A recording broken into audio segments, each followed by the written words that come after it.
अच्छा, ABC समझने से पहले आपको अगर याद हो, आप लोगों ने AS में एक टॉपिक पढ़ा था, कॉस्ट एलोकेशन एंड अपॉर्चुनमेंट। इसमें कॉस्ट एलोकेशन अपॉर्चुनमेंट में क्या होता था? इसमें हम लोग ओवरहेड पर यूनिट कैलकुलेट करते थे, जिसमें हमें प्रॉब्लम होती थी कि हम ओवरहेड एक यूनिट पे कितना डालें। डायरेक्ट मटेरियल एक यूनिट पे कितना लगता है और डायरेक्ट लेबर एक यूनिट पे कितनी लगती है, ये कैलकुलेशन तो हो जाती है। Direct cost per unit calculate हो जाती है, लेकिन प्रॉब्लम आती है जब आप ओवरहेड कितना लग रहा है एक यूनिट पे वो कैलकुलेट करते हो। मतलब रेंट है, ये एक यूनिट पे कितना डालें, डेप्रिसिएशन एक यूनिट पे कितनी आए, सुपरवाइज़र एक यूनिट पे कितना आए, कोई और खर्चा है वो एक यूनिट पे कितना आए। तो ये सारे खर्चों को पर यूनिट के हिसाब से कैलकुलेट करना, ये सबसे बड़ा चैलेंज होता है। क्यों? क्योंकि जब तक आपके पास पर यूनिट कॉस्ट एक्यूरेट नहीं आती तो आप करेक्ट सेलिंग प्राइस कैलकुलेट नहीं कर पाते। जब आपको यही नहीं पता एक यूनिट एग्जैक्टली बन कितने रुपए का रहा है, उसकी कॉस्ट कितनी पड़ रही है, तो आप उसको कितने का बेचोगे वो आप कैसे आइडेंटिफाई करोगे? मतलब फॉर एग्जांपल आपको लगा कि एक यूनिट जो आपने प्रोड्यूस करा वो आपको 90 का पड़ रहा है, उसकी कॉस्ट कितनी है 90, और आपने 90 सोचते हुए उसकी सेलिंग प्राइस रख दी 110। तो आप क्या कहोगे? 110 की आप चीज़ सेल कर रहे हो, सेलिंग प्राइस आपने फिक्स कर दी 110 पे, ये सोचते हुए कि उसकी कॉस्ट कितनी पड़ रही है आपको 90, तो आप उस यूनिट पे कितना प्रॉफिट कर रहे हो? 20 का प्रॉफिट कर रहे हो। बाद में आपको पता चलता है, रियलाइज़ होता है कि जो कॉस्ट आपने 90 निकाली, ये कॉस्ट आपने इनकरेक्ट निकाली, गलत कॉस्ट आई, जबकि जो एक्चुअल कॉस्ट है 120।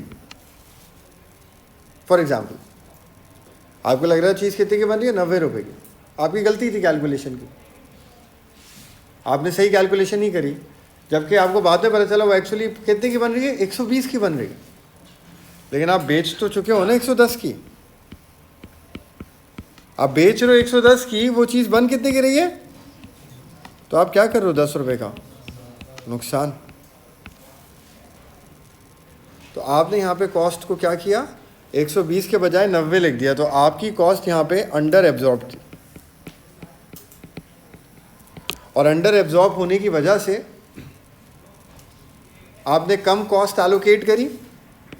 अंडर एब्जॉर्ब कैसे? कॉस्ट कम एलोकेट हुई टू प्रोडक्ट, राइट? और जब कॉस्ट कम एलोकेट हुई तो आपने सेलिंग प्राइस भी क्या करी, कम रख दी, तो इवेंचुअली क्या हुआ, कॉस्ट कवर ही नहीं हुई। कॉस्ट कवर ही नहीं हुई, क्या हो गया, लॉस हो गया, लॉस हो गया। ये केस एक और भी ये चीज़ हो सकती है। दूसरी केस क्या हो सकती है कि आपको लगा कॉस्ट आ रही है 90, सही है, और आपने सेलिंग प्राइस रख दी 110 उसको देखते हुए। आपको लग रहा है एक प्रोडक्ट कितना प्रॉफिट करेगा पर यूनिट 20 का, जबकि यही प्रोडक्ट आपका जो कॉम्पिटिटर है वो 85 का सेल कर रहा है। अब आप ये सोच रहे हो कि आप जब खुद बना रहे हो तो आपका प्रोडक्ट तो बन ही 90 रुपये का रहा है, आपका बन ही 90 का रहा है, जबकि आपका कॉम्पिटिटर बेच रहा है 85 का, वो बेच रहा है 85 का, आपका बन ही 90 का रहा है। आप 85 का कैसे बेचोगे? आपका तो बन ही 90 का रहा है, और जब आप 85 का नहीं बेचोगे तो लोग आपसे नहीं लेंगे, वो 85 का बेच रहा है, उससे लेंगे। तो इस केस में क्या होगा, आपकी सेल्स ही नहीं हो जाएगी, क्योंकि आपने क्या किया हुआ है, ओवर प्राइस्ड आपका प्रोडक्ट। ओवर प्राइस क्यों है, आपने कॉस्ट ज़्यादा ली हुई है। कॉस्ट ज़्यादा क्यों ली हुई है, क्योंकि आपने गलती करी हुई है, आपने कॉस्ट को ओवर एब्जॉर्ब किया हुआ। Cost is over absorbed, over absorbed आपकी कैलकुलेशन में। बाद में जब आपने एक्यूरेट कैलकुलेशन करी तो आपको दिखा कि यार आप भी प्रोडक्ट 78 का बना रहे हो और आप उसको 85 का बेच सकते हो, लेकिन आपकी कैलकुलेशन गलत थी, आपने गलत प्राइस सेट करी। तो इसका मतलब ये है कि जब हम प्रोडक्ट की कॉस्टिंग गलत करते हैं ना, हम प्रोडक्ट की कॉस्टिंग गलत कर देते हैं। कॉस्टिंग गलत होने से दो चीज़ें हो जाती हैं, या तो प्रोडक्ट की कॉस्टिंग ओवर एब्जॉर्ब्ड हो जाती है या फिर अंडर एब्जॉर्ब हो जाती है। दोनों ही गलत चीज़ें। ओवर एब्जॉर्ब होने का मतलब कॉस्ट क्या हो जाती है, ज़्यादा हो जाती है, और कॉस्ट ज़्यादा होने की वजह से क्या होता है, सेलिंग प्राइस ज़्यादा हो जाती है। सेलिंग प्राइस ज़्यादा होने से क्या हो जाता है, सेल्स ही नहीं होती। और अगर अंडर एब्जॉर्ब हो जाता है तो अंडर एब्जॉर्ब का मतलब है कॉस्ट कम हो गई है। कॉस्ट कम होने का मतलब क्या है, सेलिंग प्राइस भी कम हो गई है। सेलिंग प्राइस कम होने का मतलब क्या है, सेल्स तो ज़्यादा हो जाएंगी लेकिन आपकी कॉस्ट ही कवर नहीं होगी, और कॉस्ट कवर नहीं होगी तो भी आप इवेंचुअली क्या करोगे। दोनों केस खतरनाक है, दोनों केसेस में लॉस है। तो कॉस्टिंग गलत होने की वजह से या तो ओवर एब्जॉर्प्शन हो जाती है या अंडर एब्जॉर्प्शन हो जाती है। और ओवर एब्जॉर्प्शन होती है तो ये प्रॉब्लम होती है, अंडर एब्जॉर्प्शन होती है तो ये प्रॉब्लम होती है। तो आपकी कॉस्टिंग एक्यूरेट होनी चाहिए, मेन चीज़ ये बात है।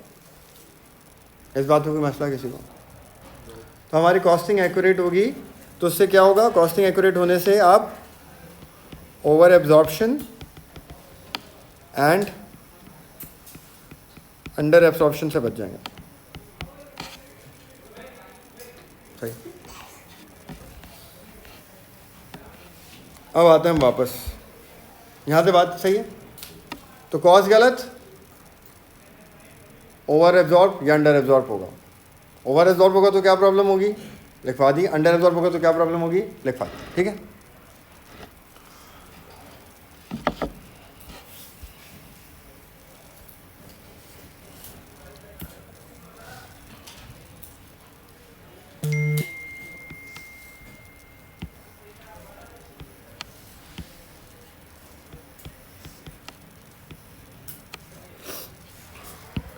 अब एलोकेशन अपॉर्चुनिटी में क्या होता था, उस पर आते हैं वापस।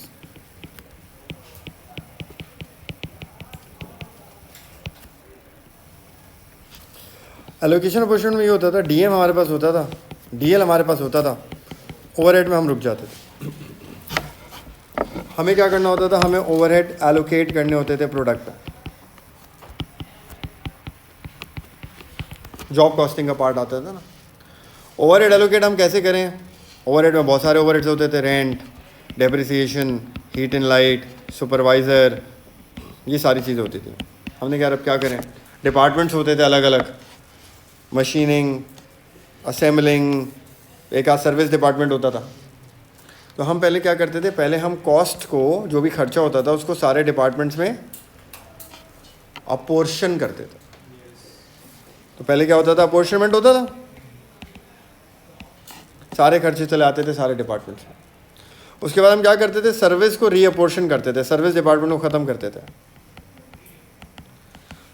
और सर्विस को ख़त्म करके प्रोडक्शन डिपार्टमेंट में डाल देते थे। प्रोडक्शन डिपार्टमेंट के टोटल आ जाते थे। सही ना, याद है रेशो मेथड से हम पहले रेंट को सब में डिवाइड करते थे, हीट एंड लाइट को सब डिपार्टमेंट्स में डिवाइड करते थे, डेप्रिसिएशन को इस बेसिस पे, मशीन की बेसिस पे डिवाइड करते थे। तो हम सारे, इंश्योरेंस को डिवाइड करते थे। तो हम ओवरहेड्स को पहले सारे डिपार्टमेंट्स में डिवाइड करते थे, वो कहलाता था अपोर्शनमेंट। और फिर हम उसमें से सर्विस को ख़त्म करते थे और बाकी प्रोडक्शन में डाल देते थे, क्योंकि सर्विस डिपार्टमेंट में प्रोडक्ट नहीं जाता, सर्विस को ख़त्म करके हम प्रोडक्शन डिपार्टमेंट में ट्रांसफ़र कर देते थे, वो कहलाता था रीअपोर्शनमेंट। तो पहले अपोर्शनमेंट होती थी, रीअपोर्शनमेंट होती थी। रीअपोर्शनमेंट होने के बाद कॉस्ट का टोटल आ जाता था प्रोडक्शन डिपार्टमेंट के अंदर, कॉस्ट आ जाती थी टोटल प्रोडक्शन डिपार्टमेंट की, सर्विस ख़त्म हो गया। इसके बाद क्या करते थे, इसके बाद हम उन प्रोडक्शन डिपार्टमेंट्स के आवर्स देखते थे। दो तरह के आवर्स दिखते थे हमें, मशीन आवर्स दिखते थे और लेबर आवर्स दिखते थे।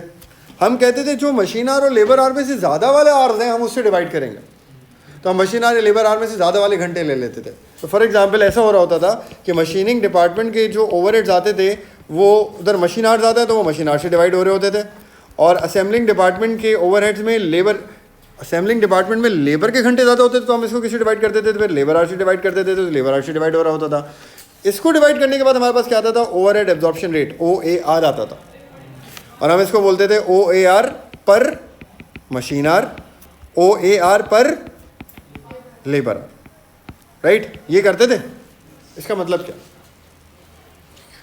ये बात समझा इसलिए रहा हूँ क्योंकि ये समझ में आएगा तो ABC समझ में आएगा। ABC इसके अंदर प्रॉब्लम्स थी इस मेथड के अंदर, इसकी वजह से ABC आया।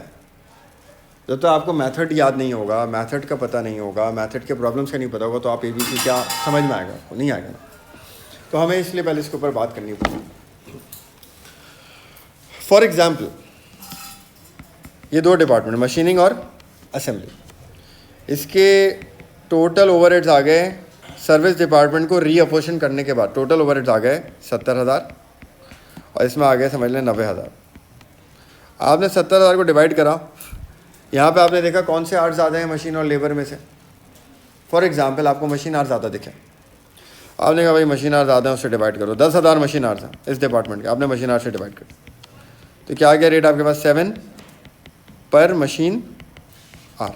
ये आपका आ गया ओवरहेड एब्जॉर्प्शन रेट। मटेरियल और लेबर के अलावा है ये, OAR है, ओवरहेड है ये। ऐसे आप इधर आ गए 90,000, इधर आपने देखा लेबर आवर ज़्यादा थे, आपने लेबर आवर से डिवाइड कर दिया। लेबर आवर थे 5,000 थे, करें डिवाइड क्या था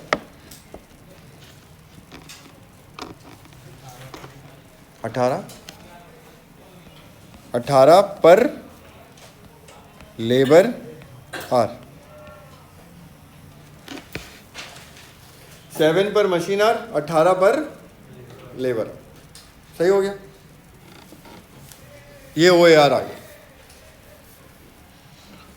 ये हम एब्जॉर्प्शन में करते थे।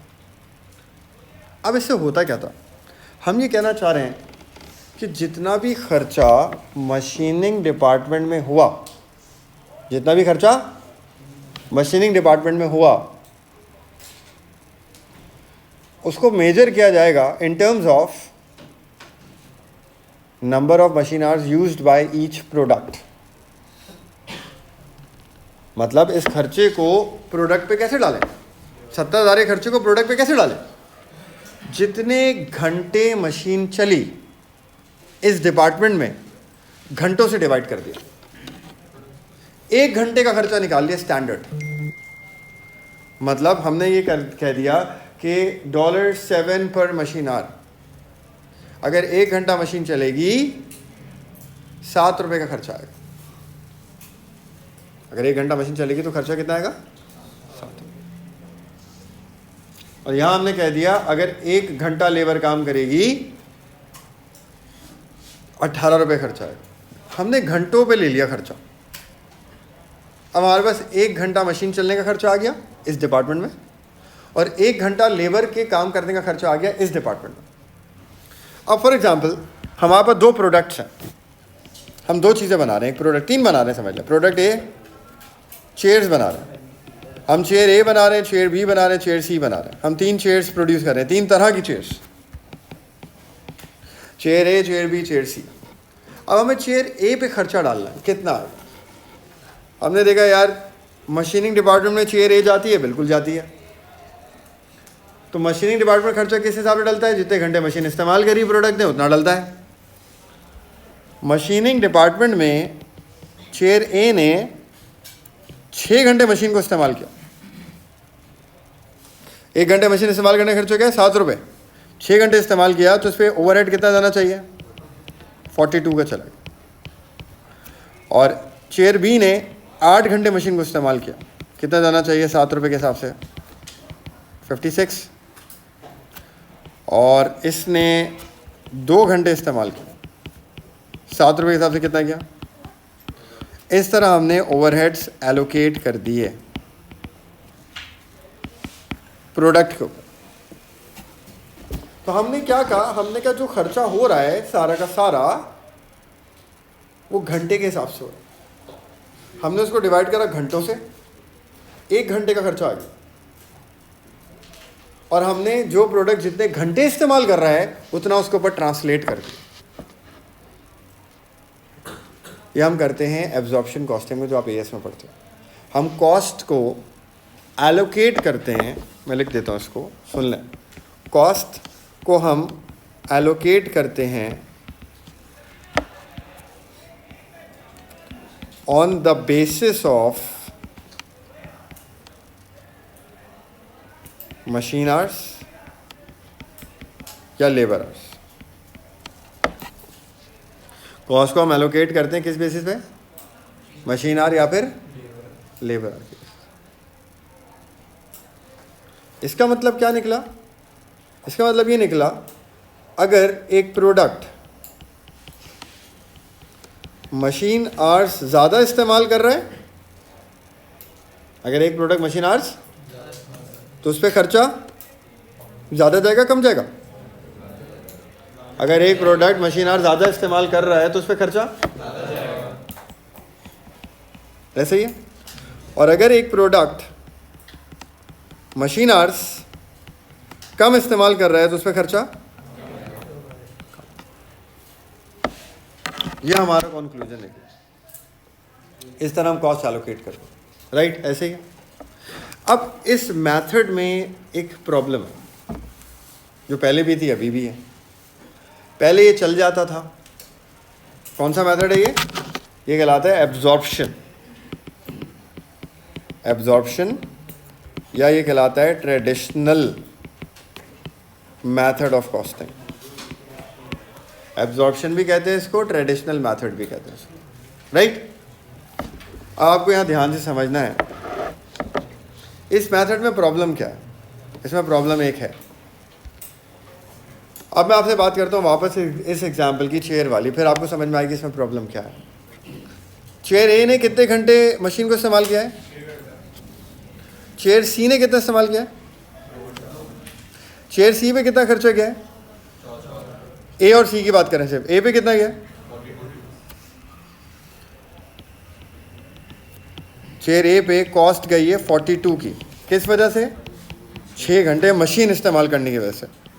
और चेयर सी पे कॉस्ट गई है 14, किस वजह से, 2 घंटे मशीन इस्तेमाल करने की, राइट, ऐसे ही है। अब सुने हुआ क्या, अब मैं आपको बताता हूँ। जब चेयर ए बनने गई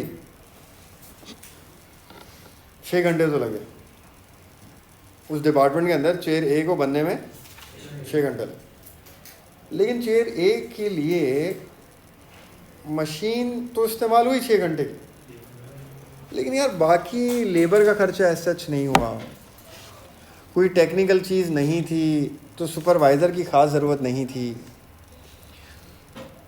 और कोई इंजीनियर वहाँ पर उसकी भी ज़रूरत नहीं थी। तो घंटे तो ज़्यादा लगे मशीन के, लेकिन जो बाकी खर्चे होने थे ना प्रोडक्ट के ऊपर, वो बहुत कम हो गए। बाकी रिसोर्सेज बहुत कम लगी, क्योंकि सब स्टैंडर्ड प्रोडक्ट है ये हमारा, इस पर बहुत कोई ख़ास कारीगरी नहीं चाहिए, नॉर्मल सा प्रोडक्ट है, मशीन बना देती है, 6 घंटे लेती है, बस मशीन ने तैयार किया, प्रोडक्ट तैयार हो गया। लेकिन क्योंकि 6 घंटे थे तो खर्चा कितना डाला हमने इसके ऊपर, 42। चेयर सी की बात करते हैं। चेयर सी बड़ी एक स्पेशलाइज्ड चेयर है, इसको क्राफ्ट करना पड़ता है, इसको असेंबल करना पड़ता है, इसको पेंट करना पड़ता है, इस पर बड़ी कारीगरी चाहिए, इस पर प्रिंटिंग होती है, बड़ी मुश्किल से बनती है, और बड़ी क्लासिकल चेयर है ये चेयर सी। मशीन के तो सिर्फ 2 घंटे लग रहे हैं, मशीन के तो सिर्फ 2 घंटे लगे, लेकिन सारा काम इसका मशीन से निकलने के बाद है। लेबर के इसके ऊपर 12-12 घंटे लग रहे हैं। इस पर सुपरवाइज़र भी चाहिए, क्राफ्टिंग हो रही है, गलती ना हो। इस पर क्वालिटी एश्योरेंस वाले भी बैठते हैं, इसका अप्रूवल करने के लिए बहुत टाइम लगता है। कोई गलती होती है तो ये दोबारा से बनाई जाती है, तो सी पे बहुत रिसोर्सेस लगती हैं। तो टेक्निकली देखा जाए तो असली खर्चा जो होता है ना, वो सी पे होता है। बेशक सिर्फ 2 घंटे मशीन चल रही है, उसके लिए सिर्फ 2 घंटे खर्चा थोड़ी हो रहा है। उस 2 घंटे में भी कितना खर्चा हो रहा है ये भी तो इंपॉर्टेंट है। लेकिन उस 2 घंटे में इसके ऊपर बहुत ज़्यादा खर्चा हो रहा है, यह हमें दिख रहा है। 2 घंटे में बहुत ज़्यादा खर्चा हो रहा है, लेकिन सिर्फ घंटे 2 हैं, तो हमने कॉस्ट कितनी डाली उस पर? 14 रुपये। और वहाँ घंटे 6 हैं, तो कॉस्ट कितनी आ गई? 42। जबकि बाकी ओवरहेड्स वहाँ पे कम लग रहे हैं और यहाँ पे बाकी ओवरहेड्स बहुत ज़्यादा लग रहे हैं। इंजीनियर्स, यहाँ पे स्पेशलाइज मशीन है जो इसके लिए चल रही है, उस स्पेशलाइज मशीन के लिए इंजीनियर भी चाहिए। ख़राब हो गई, काम रुक गया, इंजीनियर चाहिए। बिजली उस मशीन पे ज़्यादा लगती है, उस मशीन को स्टार्ट करके रखना पड़ता है, हीटअप होती है, वो मशीन बिलियंस के अंदर है, उसकी डेप्रिसिएशन बहुत ज़्यादा है। तो ये सब तो आपने कंसिडर ही नहीं करा, सारे खर्चे तो सी पे ज़्यादा हो रहे हैं। लेकिन क्योंकि घंटे कम है सिर्फ, तो सी पे कॉस्ट आपने कम डाल दी। वहाँ घंटे ज़्यादा हैं, कॉस्ट ज़्यादा डाल दी। तो घंटे कम ज़्यादा होने की वजह से कॉस्ट की एलोकेशन हो रही है, जो कि एक्यूरेट नहीं है, गलत है।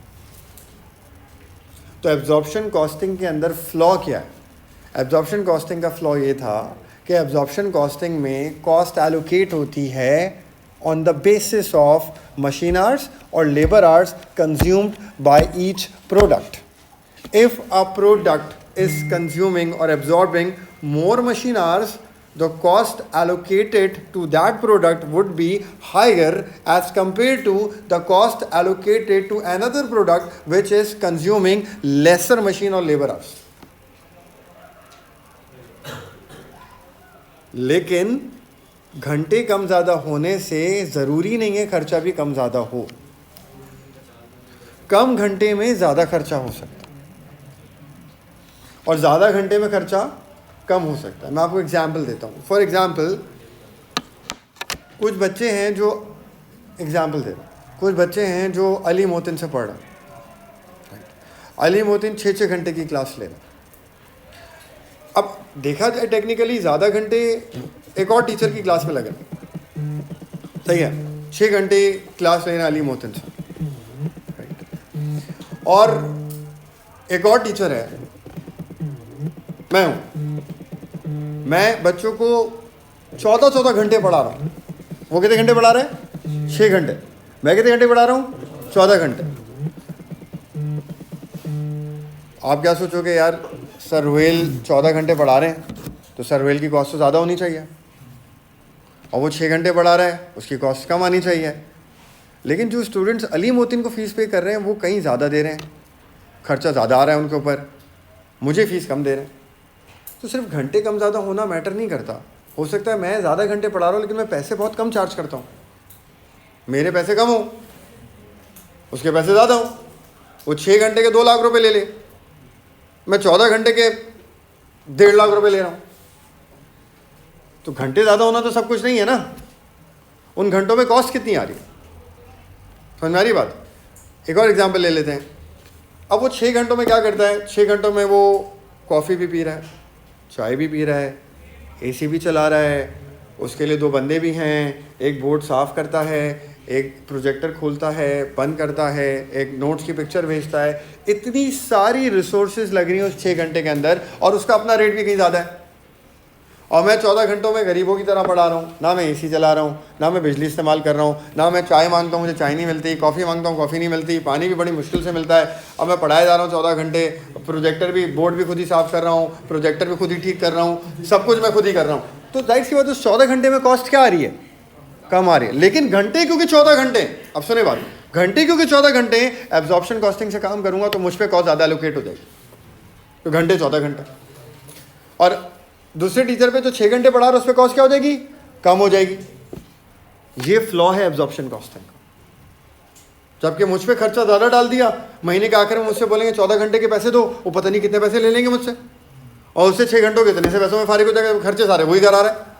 तो मैं कहूँगा यार वो 6 घंटे में इतने खर्चे करा देता है तो मैं 14 घंटे में नहीं कराता, मुझसे ज़्यादा पैसे क्यों ले रहे हो?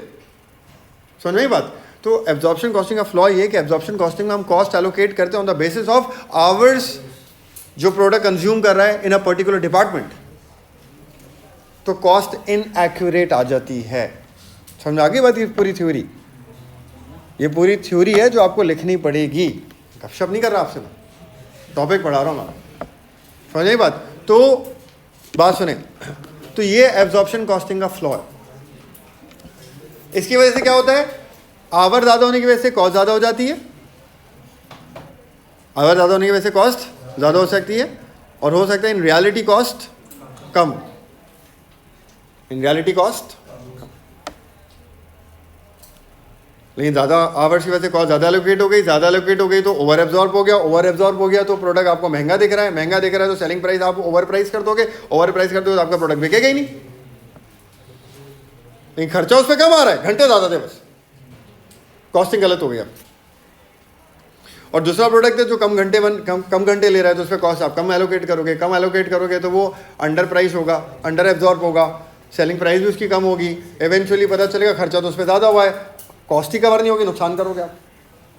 तो प्रॉब्लम दो ही निकलती हैं, गलत कॉस्टिंग होगी एब्जॉर्प्शन कॉस्टिंग से, एक्यूरेट कॉस्टिंग नहीं होगी।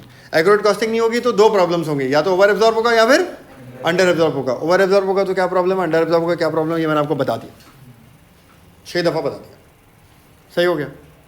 हमने कहा ये तरीका गलत है। अच्छा, एब्जॉर्प्शन फिर चलती क्यों थी, पढ़ाते क्यों हैं? अब सुने, ये भी बहुत इंपॉर्टेंट बात है। एब्जॉर्प्शन कॉस्टिंग अभी भी चलती है, चल जाती है इस फ्लॉ के बावजूद।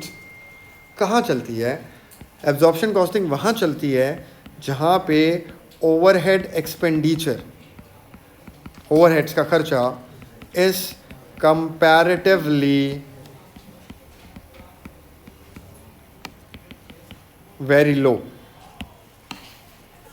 फॉर एग्जाम्पल कहना क्या चाह रहा हूँ मैं, ये कहना चाह रहा हूँ, देखिए डीएम 200 रुपये का लग रहा है, डीएल 100 रुपये का लग रहा है, ओवरहेड 20 रुपये का लग रहा है, कितने का हो गया प्रोडक्ट? 320। अब ओवरहेड में आप गलती कर भी दो, क्या गलती कर दोगे? 4-5 रुपये की गलती होगी ना यार, 4-5 रुपये ओवरहेड ज़्यादा हो जाएगा, 4-5 रुपये ओवरहेड कम हो जाएगा, और क्या गलती होगी? तो 350 रुपये में 4-5 रुपये क्या करते हैं? इतना मैटर थोड़ी करते हैं। तो वो बिजनेसेस पुराने ज़माने के जिनके ओवरहेड्स कम होते थे, जैसे अब आप याद करो पुराने ज़माने की फैक्ट्रीज, आप पुराने ज़माने की फैक्ट्री में गए, बेकार सी फैक्ट्री बनी हुई है, बिल्कुल ख़त्म हालत में, लेबर काम कर रही है, लेबर बहुत सारी है, मशीनरी पुराने ज़माने की लगी हुई है, उसके अंदर सस्ती मशीन है, सस्ती डेप्रिसिएशन होगी, मशीन सस्ती होगी तो कम पैसों की होगी, कम पैसों की डेप्रिसिएशन क्या होगी? कम होगी। एसी चल नहीं रहे, लेबर पसीने में, लेबर ही लेबर काम कर रही है, क्या ओवरहेड्स हैं वहाँ पर? तो ओवरहेड का प्रोपोर्शन पहले कम होता था as compare to DM and DL. Overhead कम होता था तो उसमें गलती हो चल जाता था, सामने नहीं आता था, इतना प्रॉब्लम नहीं होता था। लेकिन अब आप जो मॉडर्न मैन्युफैक्चरिंग प्रोसेसेस के अंदर, जो अब आजकल के ज़माने में मैन्युफैक्चरिंग होती है, चाइना काम कर रहा है, आप क्यों नहीं पकड़ सकते चाइना को? आप चाइना की कॉस्टिंग भी नहीं पकड़ सकते। आप बताओ ना, अब आप एग्जाम्पल देखो, लैंड क्रूज़र की जितनी गाड़ी, GM GWM जो भी है, टैंक आ रहा है, वो 2 करोड़ रुपये का दे रहे हैं। अब लैंड क्रूज़र जा तो 7, 8, 10 करोड़ की गाड़ी है, ब्रांड होगा, फैसिलिटीज़ उसमें ज़्यादा हैं, फीचर्स उसमें ज़्यादा हैं, लेकिन चाइना 2 करोड़ में बना रहा है। लोग कहते हैं चाइना को तो आप compete कर ही नहीं सकते, आप कर ही नहीं सकते। क्यों? उनके मैन्युफैक्चरिंग प्रोसेसेस इतने मॉडर्न हो गए हैं, उनकी मशीनरी इतनी ऊपर चली गई है, इतनी टेक्नोलॉजी में वो आगे चले गए हैं कि उनका डीएम और डीएल बहुत नीचे आ गया। उन्होंने डायरेक्ट कॉस्ट को मिनिमाइज किया, डायरेक्ट कॉस्ट तो उनकी मिनिमाइज हो गई, लेकिन ओवरहेड्स बढ़ गए उनके।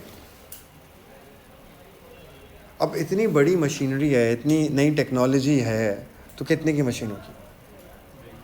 उसकी कॉस्ट भी ज़्यादा होगी, तो उसकी डेप्रिसिएशन भी ज़्यादा होगी, राइट? बिजली भी ज़्यादा इस्तेमाल करेगी, स्पेशलाइज्ड इंजीनियर्स चाहिए, उनकी कॉस्ट ज़्यादा होगी, तो ओवरहेड्स बढ़ गए, लेकिन डीएम और डीएल कट डाउन होगी। ओवरहेड बढ़ भी जाएगा तो क्या हो जाएगा, वो पहले ही इतना कम होता था तो अब वो बढ़ भी जाएगा तो इतना थोड़ी बढ़ जाएगा।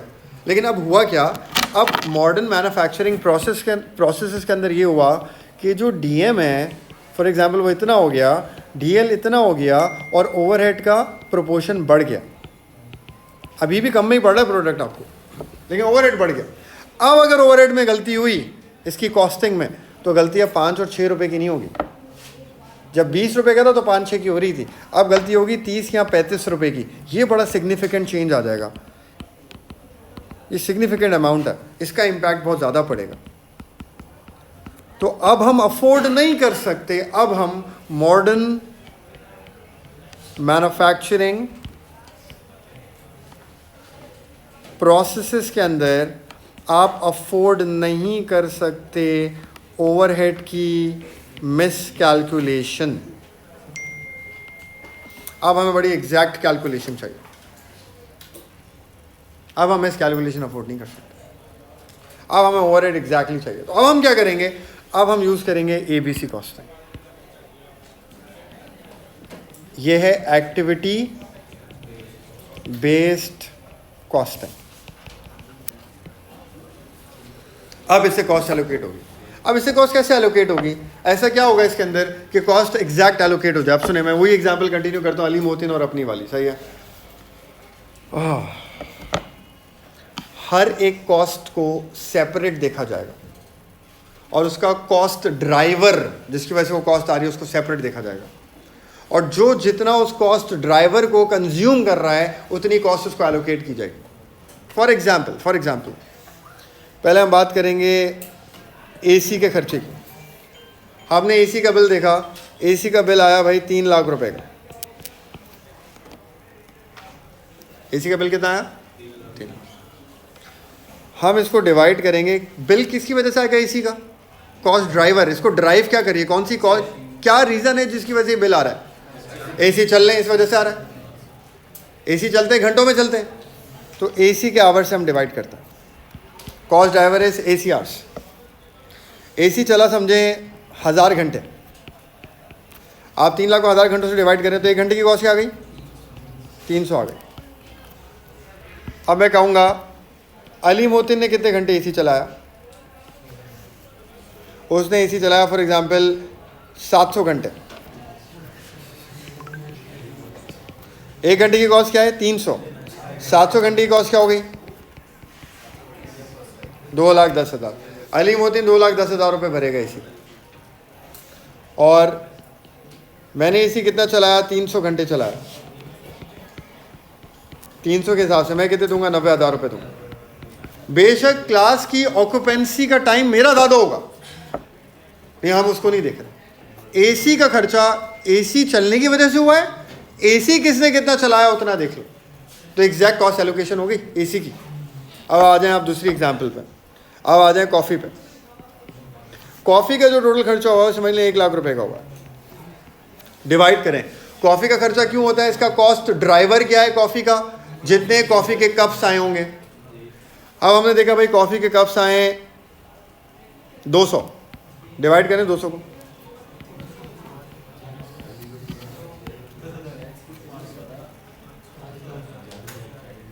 पाँच सौ पर कप खर्चा है।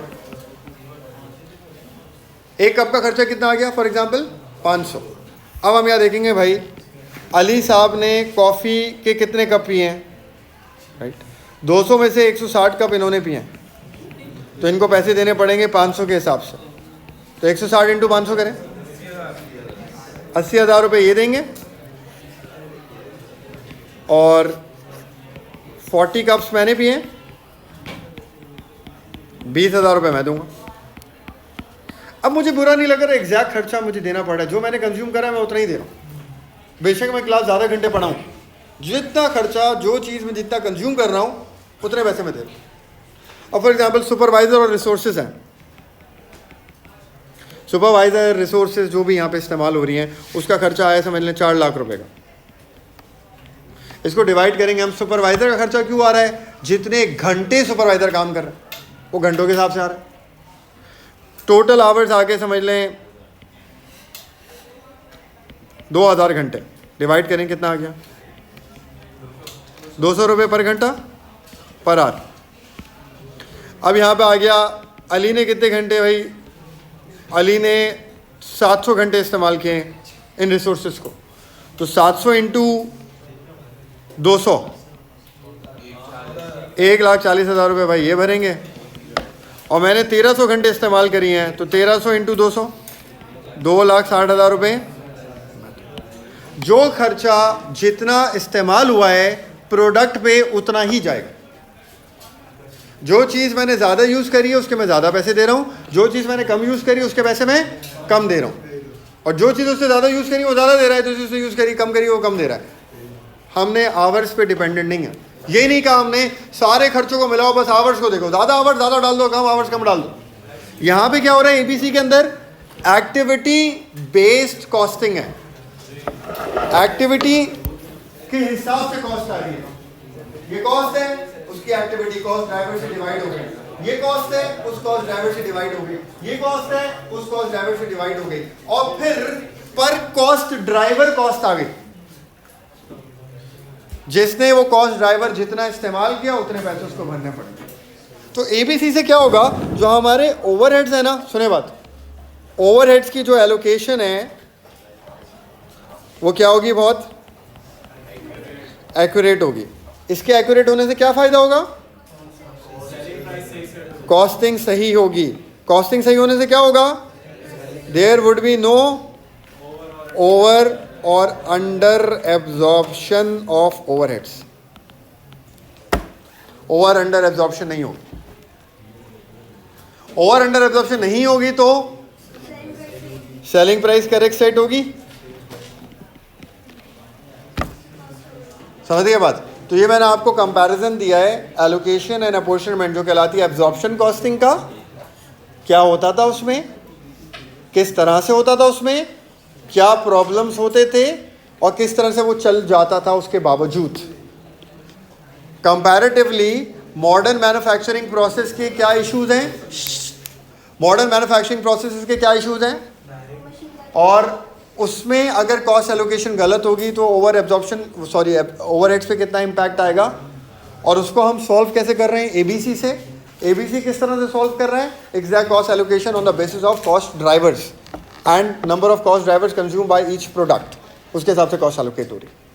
उसकी वजह से क्या होगा, अंडर ओवर एब्जॉर्प्शन नहीं होगी, कॉस्ट सही एलोकेट होगी। राइट, ये पूरी थ्योरी है, इन दोनों का कंपैरिजन है। जब भी इनका सवाल आता है इनकी थ्योरी आती है। मैं नहीं लिखाऊंगा किसी सवाल में थ्योरी, मैंने समझा दिया आपको सर। सही, आपको लिखना खुद आनी चाहिए। सही हो गई। ये तो मैंने बहुत सारा डिटेल में आपको समझा दिया, वो इतना डिटेल आपसे नहीं पूछेगा। वो जो थ्योरी पूछेगा वो ये पूछेगा भाई ओवर एब्जॉर्प्शन, नो सॉरी, वो ये पूछेगा एब्जॉर्प्शन कॉस्टिंग के ड्रॉबैक्स क्या है, under absorption over absorption. ABC के बेनिफिट्स क्या हैं, there would be no under और over absorption, cost would be allocated to product accurately. Right, फिर वो पूछेगा, हाँ जाहिर सी बात है, वो 2, 4, 5 नंबर की थ्योरी देखा, ऐसा तो नहीं है कि आप वो पूरा पेपर छोड़ के बोलेगा सिर्फ इसकी थ्योरी लिखो। इस बार 50 नंबर की कॉस्टिंग सिर्फ थ्योरी है, एबीसी की थ्योरी, ऐसा नहीं, 2, 4, 5 नंबर की थ्योरी आएगी। हाँ, और क्या पूछ सकता है, वो ये पूछ सकता है एबीसी में कॉस्ट एक्यूरेट कैसे एलोकेट होती है, आपको प्रोसेस समझाना पड़ेगा। एब्जॉर्प्शन में क्या फ्लॉ होता था, कॉस्ट किस बेसिस पे एलोकेट होती थी, नंबर ऑफ आवर्स पे, नंबर ऑफ आवर्स ज़्यादा है कॉस्ट ज़्यादा चली आएगी, जबकि रियलिटी में कॉस्ट प्रोडक्ट ने कम कंज्यूम करी होगी। ये वाली बात बता देंगे आप। बस ये सारी बातें जो मैंने आपको सारी बता दी, इसमें A to Z her theory cover होती है। आप सारी थ्योरी लिख सकते हैं, किसी भी तरह का वो सवाल दे आपको एबीसी उसका आप लिख सकते हो। ठीक है, अब इसकी कैलकुलेशन कैसे होती है, थोड़ी सी कैलकुलेशन मैंने आपको बताई है, बाकी कैलकुलेशन का सवाल इंशाल्लाह हम कल कर लेंगे। एक और बात है, जब भी एबीसी का सवाल आएगा ना, जब भी वो एबीसी अकेला सवाल नहीं है, वो पहले आपसे एब्जॉर्प्शन करवाएगा उस सवाल में, और फिर उसी सवाल की वो एबीसी करवाएगा, दोनों चीजें आएंगी। इसीलिए मैंने एब्जॉर्प्शन आपको थोड़ी बहुत एक्सप्लेन करी। एब्जॉर्प्शन करवाएगा, एबीसी भी करवाएगा, और सवाल कराऊंगा आपको समझ में आ जाएगा। और फिर इन दोनों का फर्क पूछेगा, इन दोनों का फर्क क्या होगा, बस ओवरहेड में डिफरेंस। एब्जॉर्प्शन से तो ओवरहेड कैलकुलेट करा होगा, वर्सेस एबीसी से जो ओवरहेड कैलकुलेट करोगे उसका फर्क, और आंसर में क्या आएगा ओवरहेड जो आपने यहाँ पे सही। हाँ